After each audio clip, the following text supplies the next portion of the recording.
Booyah! What up, you guys? Welcome back to another one of these videos.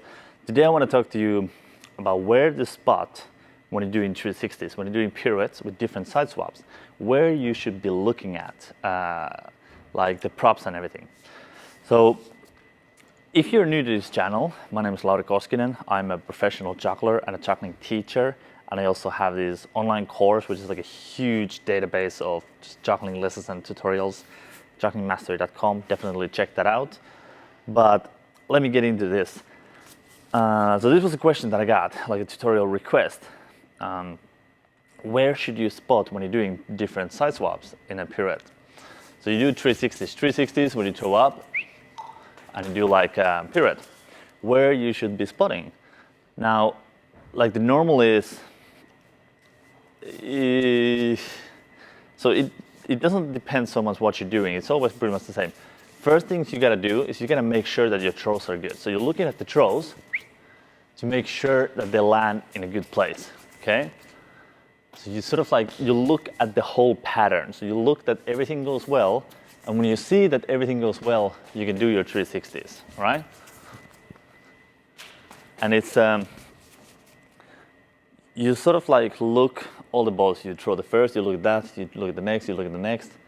And then once you see the pattern up in the air, you do the 360. And you gotta, basically what you gotta know, that everything flies well, everything is in the correct position, and you gotta know where the first ball is. So you're not looking at the first ball. So, because if you keep your eyes on the first ball, it is like a moving spot. So you gotta make sure that when you throw everything good, everything goes there. You just quickly cleanse at all the balls once they go up in the air, they go well, and then you keep your eyes, your focus in the center of the pattern, okay? And what you need to focus on is the first ball that lands. You don't look directly at it. The reason why you don't look directly at it, because it's moving. So if you keep your focus point where you're like spotting and focusing on the pirouette, if that's a moving thing, your head will sort of like follow that. So you don't want that.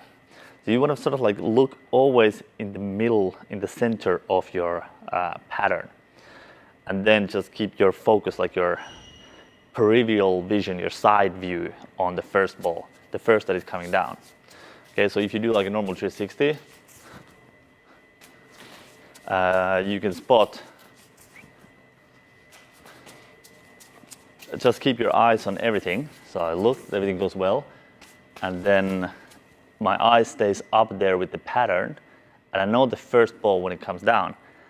And it has to be, like your eyes cannot be too high, because after the pattern, if the first ball is here under your vision, like I can see here, if it's under here, you can't catch it anymore. So if you do like these kind of pirouettes, okay, where the balls are super low, the lowest one, then you have to switch it a little bit. You have to come down just a bit. And you can do that because here, so if you throw like this, like a 7-5-3, like this, up, you will automatically look down because you want to know that all the balls go well. So when the lowest one is here, you have your focus in the middle so you can see this. And you do the 360 and you can catch that, and then you raise your focus slowly to catch all the other ones. It seems to be, I don't know, in my head, it makes sense, but it could be that the words that I'm saying makes it a little bit complicated. So let me try to explain it once again. So if I do like a normal 360 like this, the balls, they go up. You can see all of them in one pattern, okay? So we can do like you can see they all stay sort of like in a group. That's bum, bum, bum. They're all there. So I can spot in the center. And when I'm back, again, the center of the pattern, I can see all the balls and when they land. So you can just keep your eyes sort of like here. You look all the balls, but you keep your eyes in the center of the pattern, okay? And when you're doing the same with the 360s, you keep your eyes after the 360. You don't look at the first one directly. It's a spot in the center so that the first one, the lower ball, is in your vision. Okay? So when you're doing stuff that, like the 7-5-3, which is this, you have to spot the lower ball. Because otherwise, if it's too low, you don't see it, you don't catch. So then you have to, look up there. You have to make the decision that you don't see the highest ball, but you see also the lowest ball. So you take you can adjust it down a bit so you can see that. Okay?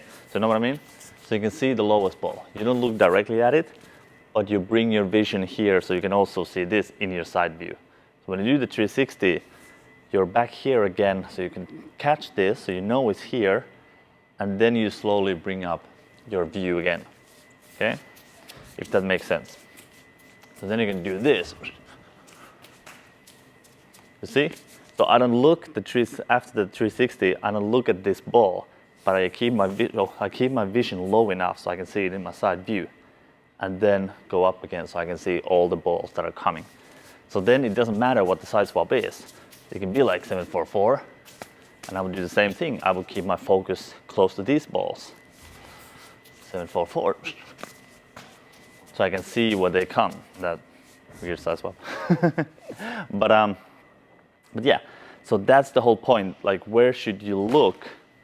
You always look like in the center of the pattern, and depending on what the pattern is, if it's too much separated, the pattern like this, if it's too like really high throws and low throws, you have to find after the 360, you look closer to the bottom, so you can see these in your side view, and then change it back up so you can see all the balls that are coming up from the air. But if they're all in the same clump, you just keep your vision there. So I hope that makes sense. You always want to keep it in the center of a pattern, but if the pattern is too wide, like too high like this, the balls are too further away, then you have to change a little bit so you can see the lowest ball.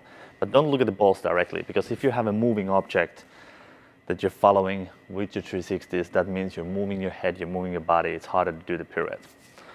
Cool. Hope that makes sense. That was a weird thing to explain. But anyways, yeah, let me know if it makes sense. Leave a comment. If you want to see more about tutorials that makes a little bit more sense than this, definitely check out my online juggling course, Juggling Mastery. It's just there's way over 80 hours of videos. There's over 400 juggling lessons and tutorials. There's just about technique with balls, rings, clubs. There's anything like how to train, how to create your own tricks, tips on performing, everything. So definitely check that out if you want to improve your juggling skills. I think it's a must. Like, every juggler should have it. I wish I had it when I started juggling. I would have paid like 10 times, 20 times what it's worth, like what it costs, because I think it's worth much, much more. But anyways, that is it. Thank you so much for watching, and I will see you in the next video. Bye.